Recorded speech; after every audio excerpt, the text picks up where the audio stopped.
Salut à toi, je suis Mengoka et aujourd'hui je vais te dire tout ce qu'il faut savoir sur le chasseur de démons Dévastation. On va voir ensemble tout ce qui est gameplay, congrégation, build mono et multi avec la rotation, les statistiques et ensuite les équipements. Il s'agit de ma toute première vidéo. Si tu aimes, n'hésite pas à laisser un pouce bleu et à t'abonner à ma chaîne. Je me lance aussi sur Twitch, alors suis-moi et passe me voir.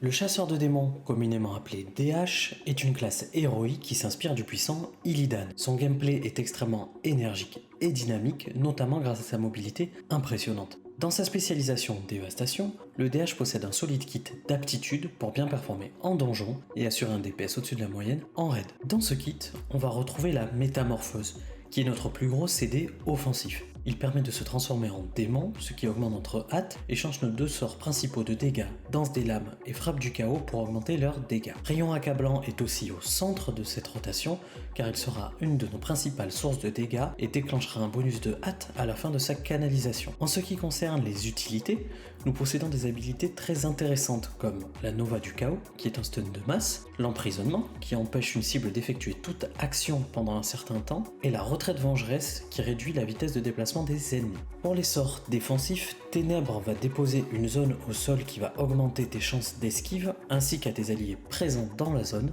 Et nous avons aussi le CD personnel Voile corrompu qui réduit tous les dégâts subis. On va maintenant parcourir les options qui s'offrent à nous pour le choix des congrégations. On a d'abord les Kyrians qui nous proposent le sort décret élyséen qui dépose une zone au sol qui se déclenche au bout de 2 secondes. Cela inflige des dégâts des arcanes aux ennemis qui sont à l'intérieur en plus de générer des fragments d'âme. La congrégation des failles nocturnes nous propose la traque qui, après une courte incantation, te permet de foncer sur une cible et de lui infliger d'importants dégâts de nature. La traque inflige également une maladie sur 5 ennemis qui ont été traversés sur le chemin. En plus, la cible principale subira un debuff qui te permettra de te soigner pour un pourcentage des dégâts que tu vas lui infliger. La marque immorale est le sort que nous donnent les Veintirs. Il s'agit de poser une maladie sur la cible qui inflige d'importants dégâts d'ombre. Cette maladie réduit la vitesse d'incantation et d'attaque de la cible. Marque immorale pourra aussi être appliquée en dehors de son CD grâce à l'activation de métamorphose. La congrégation des nécroseigneurs nous propose le sort offrande aux flammes qui invoque un démon qu'il faudra tuer pour gagner un buff d'augmentation des dégâts et de réduction des dégâts subis. Choisir de partir chez les Kyrians sera très intéressant si tu fais surtout du mythique plus, car le sort de classe est très bon en multi-cible. Un peu moins en mono-cible, mais il reste viable pour le raid car il est accompagné de la flasque de sérénité. Tu seras désavantagé par rapport aux autres DH en PvP puisque décret élyséen met 2 secondes à s'activer, ce qui laisse l'opportunité aux ennemis de sortir de la zone. Rejoindre les failles nocturnes est à mon avis la meilleure option car la traque est un excellent sort dans tous les domaines. De très bons dégâts en mono-cible et en multi-cible, il est aussi le seul sort de congrégation viable en PvP. On notera tout de même que la forme d'âme n'est pas la meilleure option pour le sort commun car nous avons suffisamment de mobilité comme ça. Une autre solide option est d'aller chez les Veintirs. La marque immorale offre de bons dégâts en mono-cible et peut faire des ravages en multi-cible si elle est appliquée sur un gros pack avec métamorphose. Malheureusement, le sort peut être dispel, ce qui le rend inutile en PvP. Comme pour les failles, le sort commun offre de la mobilité supplémentaire qui n'est pas forcément nécessaire pour un DH. Je ne vais pas trop m'attarder sur les nécroseigneurs car en l'état, cette congrégation est beaucoup moins viable sur tous les points par rapport aux 3 autres. Notre choix va donc se porter sur les failles nocturnes ou les Veintirs. Faites votre choix en fonction de votre affection pour le PvP. Chez les failles nocturnes, le meilleur lien d'âme est Nia. Elle propose de sérieux atouts grâce à Bardan et Poison. Chez les Veintirs, le choix se porte sur Nadja, avec sensation forte et mise au point des préparatifs. Pour les conduits de puissance, brasier grandissant et assaut féroce seront tes choix principaux. En endurance, les 2 meilleurs conduits à l'heure actuelle sont défenseur gangréné et encre visqueuse. Sur les conduits de finesse, il n'y a pas de grands enjeux, donc tu peux choisir ce qu'il te plaît. Et on va voir maintenant le meilleur build possible en multi-cible. Ce build placera ton rayon accablant au centre de ta rotation. Sur les talents, on va choisir sur la première ligne Furie aveugle, qui permet à ton rayon accablant de remplir ta barre de fureur au maximum.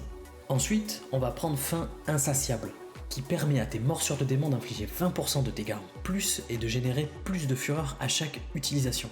Sur la troisième ligne, on va partir sur Tempête de glaive qui rajoute un sort qui fait de gros dégâts en multi-cible. Sur la ligne utilitaire, deux choix possibles entre déchirement de l'âme et marche du néant. Personnellement, je préfère marche du néant qui te donne un CD défensif en plus qui t'immunise à tous les dégâts pendant 5 secondes. Sur la cinquième ligne, on va choisir cycle de haine qui permet à frappe du chaos d'avoir une chance de réduire le temps de recharge de ton rayon accablant de 3 secondes. Sur la ligne suivante, il y a deux possibilités entre éruption gangrénée qui te donne un sort de stun mono-cible en plus et puissance déchaînée qui permet à Nova du chaos de ne plus coûter de fureur et qui réduit également son temps de recharge. Personnellement, je préfère puissance déchaînée pour avoir un maximum de stun de masse en donjon sans me soucier de mon niveau de fureur. Sur la dernière ligne, il faut prendre démoniaque sans hésitation. Ce talent permet de se transformer en démon pendant 6 secondes après chaque canalisation de votre rayon accablant. Pour le choix du légendaire, on va se diriger vers Angoisse Collective, qui va considérablement augmenter les dégâts de ton rayon accablant et qui s'accorde donc parfaitement avec l'arbre de talent qu'on a vu juste avant. À chaque fois que tu vas faire un rayon accablant, un autre chasseur de démons va venir et canaliser sa dévastation gangrénée en même temps, ce qui fait qu'en fait tu vas avoir tout simplement un double rayon accablant. Le pouvoir se loot sur les généraux de la Légion de Pierre, l'avant-dernier boss du château de Natria, et il se craft sur les poignets ou la cape. Passons maintenant sur la rotation. À l'ouverture d'un gros pool, on va précast aura d'immolation pour gagner en fureur avant de foncer dans le tas grâce à ruée fulgurante. Utilise morsure de démon si tu as moins de 30 points de fureur pour ensuite déclencher rayon accablant qui te transforme en démon, puis balayage mortel s'il y a plus de 3 cibles. Utilise métamorphose qui va reset le CD de balayage mortel et de rayon accablant. Balayage mortel s'il y a plus de 3 cibles encore, puis rayon accablant une fois de plus. Ensuite, on va passer sur l'ordre de priorité classique pour le reste du combat, c'est-à-dire toujours prioriser rayon accablant, puis ton sort de congrégation, ensuite utilise tempête de glaive, puis siège de ruine ou balayage mortel s'il y a plus de 3 cibles. Utilise frappe du chaos ou annihilé, pense à rafraîchir ton aura d'immolation, et pour finir, morsure du démon quand tu es à court de fureur. Et on passe maintenant sur le build mono-cible qui est très axé sur l'utilisation de danse des lames et de frappe du chaos. Sur la première ligne, on va prendre le talent Gangre-Lame qui va devenir une de nos sources principales de génération de fureur. Ce talent va de pair avec la ligne suivante où on va choisir l'âme du démon. Il remplace morsure de démon et donne une chance à tes attaques automatiques d'infliger des dégâts supplémentaires et de générer de la fureur. Pour la troisième ligne, on va prendre Sillage de ruine qui va permettre au dernier coup de danse des lames de poser une dot de 4 secondes sur les cibles. Sur la ligne suivante, comme pour le multi-cible, on a le choix entre déchirement de l'âme et marche du néant. On va plutôt se diriger sur marche du néant en raid parce que ça va nous permettre d'esquiver pas mal de mécaniques mortelles sur certains boss. Pour la ligne numéro 5, on va prendre le talent Premier Sang qui va réduire le coût en fureur de danse des lames et augmenter par la même occasion ses dégâts. Sur l'avant-dernière ligne, on va choisir Maître du glaive dans la majorité des situations. Tout simplement parce que dans ce build, il va y avoir des moments de temps mort où tu ne pourras plus utiliser tes sorts principaux. Il faudra donc lancer ton glaive pendant ces temps morts et ce talent va te permettre d'avoir 2 charges sur le lancer. Comme pour le build mono-cible, on va choisir démoniaque sur la dernière ligne pour avoir des phases de burst après l'utilisation des rayons accablants. Sur le légendaire, on va choisir théorie du chaos, qui donne 30% de chance à danse des lames de déclencher un effet qui augmente pendant 8 secondes les dégâts de frappe du chaos de 50% et ses chances de rendre de la fureur de 60%. Le pouvoir se loot sur Denatrius, le boss final du château de Natria, et il se craft sur la ceinture ou les gants. Passons maintenant sur la rotation mono-cible.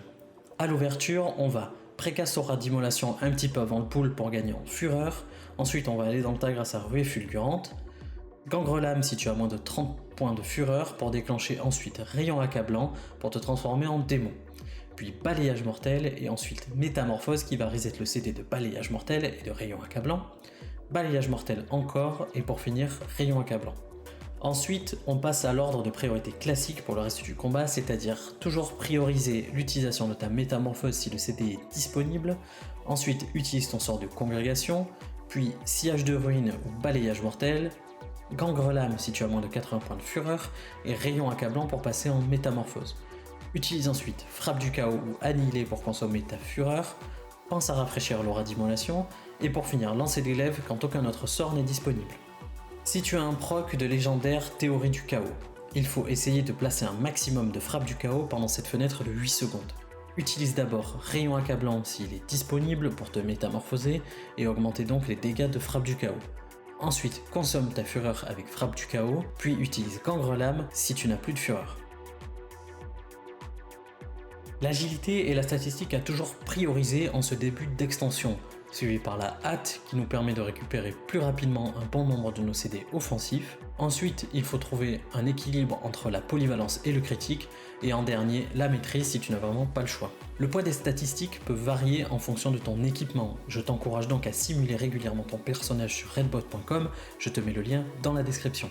Concernant les bijoux, on va essayer d'obtenir chaîne haineuse et réceptacle brûlé froid à utiliser en mono-cible et flasque de putréfaction accompagné de limon miscible à l'infini pour le multi-cible.